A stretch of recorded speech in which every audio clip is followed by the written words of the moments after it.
Night இவங்களுக்கு சாப்பாடு வைக்க லேட் ஆயிடுச்சு. ஆளை பார்த்தாக்குல பக்கத்தில் உடையாந்துட்டாங்க சாப்பாடு வைக்க சொல்லி. அத்தை இன்னைக்கு ஈவினிங்குமே பால் கொழுக்கட்டை தான் செஞ்சுருந்தாங்க. அதை பற்றி டேஸ்ட் பண்ணியாச்சு. நைட்டுக்கு சிம்பிளான டின்னர் தான். தேங்காய் சட்னியும் தாளிப்பு தோசை தான் செஞ்சுருந்தேன். செஞ்சது என்னமோ தேங்காய் சட்னி தான். அதுக்கே 1 மணி நேரம் ஆயிடுச்சு. சமைக்கடுக்கில் போகிற மாதிரி தான் இருக்குது.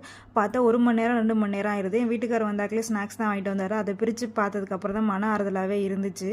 ஏன்னா என்னென்ன ஸ்நாக்ஸ் வாங்கிட்டு வரான்னு பார்த்துட்டு பிரித்து வாயில் போட்டால் தான் ஒரு மன திருப்தியாகவே இருக்கும்.